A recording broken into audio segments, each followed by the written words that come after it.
Do you need an amazing waterproofing product? Look no more. Basecrete is the #1 cementitious 100% waterproofing membrane with a proprietary blend of polymers and specialized content. An easy-to-use, all-in-one waterproofing membrane and bond coat that provides exceptional strength and unparalleled adhesion, yet remains flexible to absorb movement and the underlying concrete structure.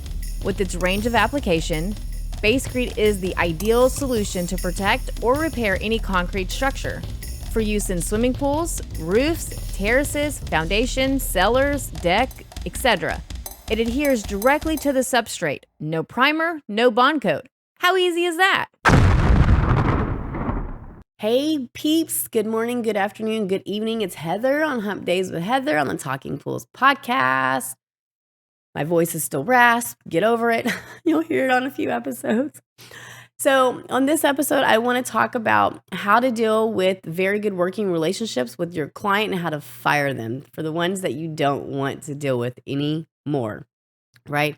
So there was a question asked to me like, hey, I usually have very good working relationship with my clients, but unfortunately, I've come to end with one that I no longer wish to deal with. Instead of just blocking or ignoring, I'd like to keep it professional and send them an email letting them know that I no longer will be able to service their pool.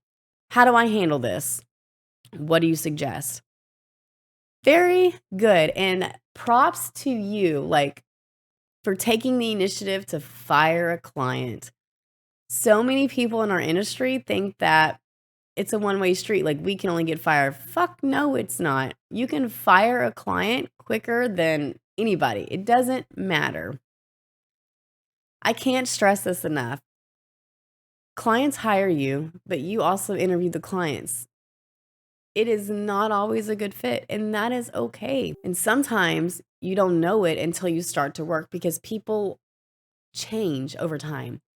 I will give you an example. Myself, if I hire you as a company, I'm firm and I'm straight up front out of the gate. Like, that's just me. Anybody that knows me knows that. I'm a bitch most of the time, but I'm also level-headed and I understand.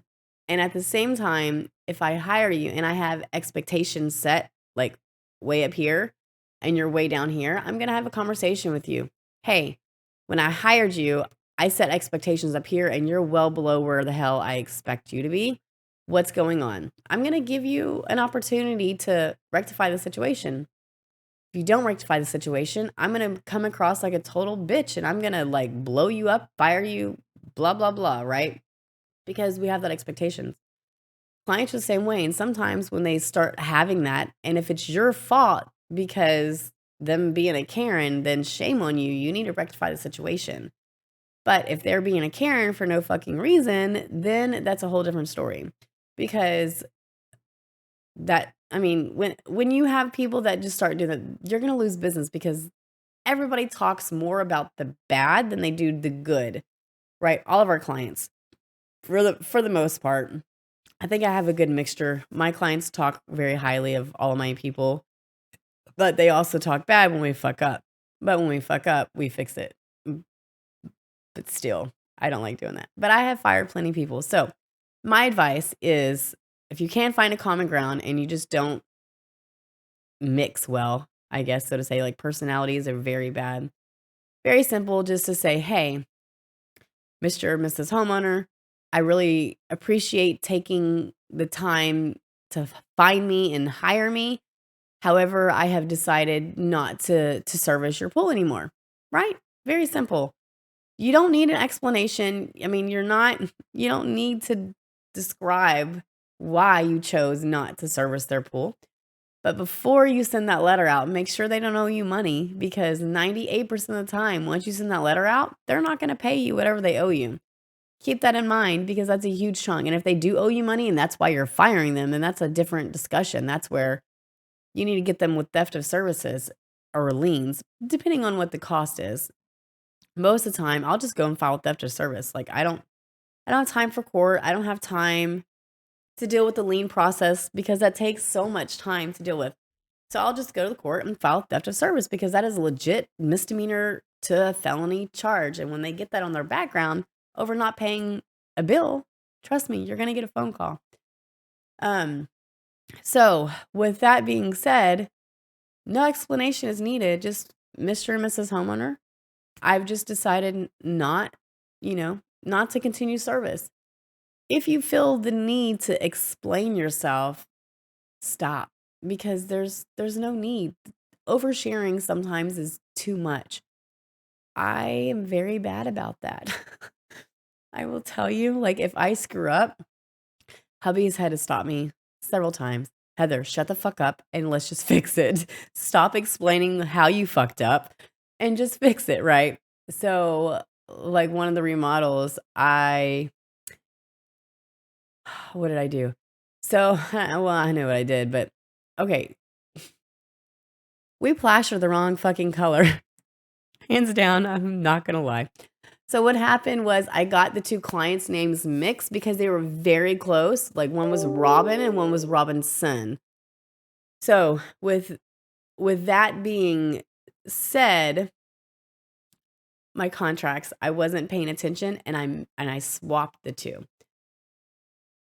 Obviously, the homeowner they couldn't tell. Like they had no idea because the two plasters were only like a shade difference between. But me being the person I am, I go to the homeowner and I'm like, "Hey, Mr. Homeowner, I fucked up and I shot the wrong color and the wrong size pebble. I got you client mixed up with," and I did this to both of them. And they're like, "Really? I didn't even tell, you know?" And I didn't notice it till after the acid wash because I didn't pay attention to the dye lot like I normally do. I lesson learned after that. I started taking photos of the dye lot and double checking the contract. And I need it for warranty anyways, but that's how I learned that lesson.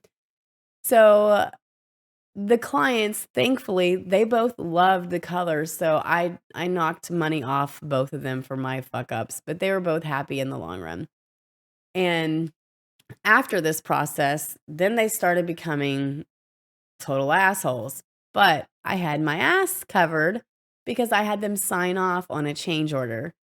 Always cover your ass, stating like, "Hey, plaster was shot incorrectly. This was the color, this was the pebble, blah, blah, blah." And we were doing the pool afterwards as well. So after time, they decided that they didn't like the color. They're like, "Well, we want you to go back and fix it." Well, Mr. So and so, you signed this change order stating that you wanted to keep it. I offered to change it during plaster, and now we're done, right? Well, they were like, "Well, why can't you change it now? I've changed my mind." Well, sorry, it's not the way it works. I gave you the opportunity, yada, yada. And I stood my ground. I mean, some of y'all may not agree with that, but I gave them the opportunity because I've already moved on.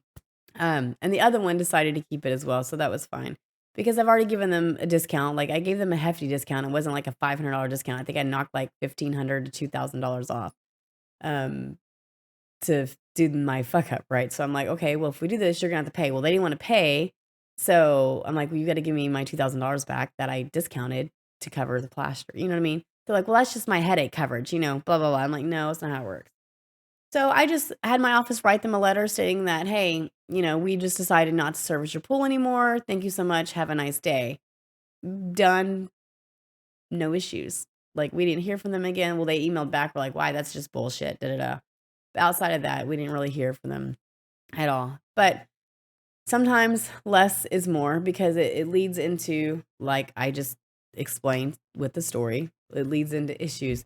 Had I not said anything, the homeowner would have never fucking known, but that's not right. So I always explain, what's going on and why and how we're going to fix the situation.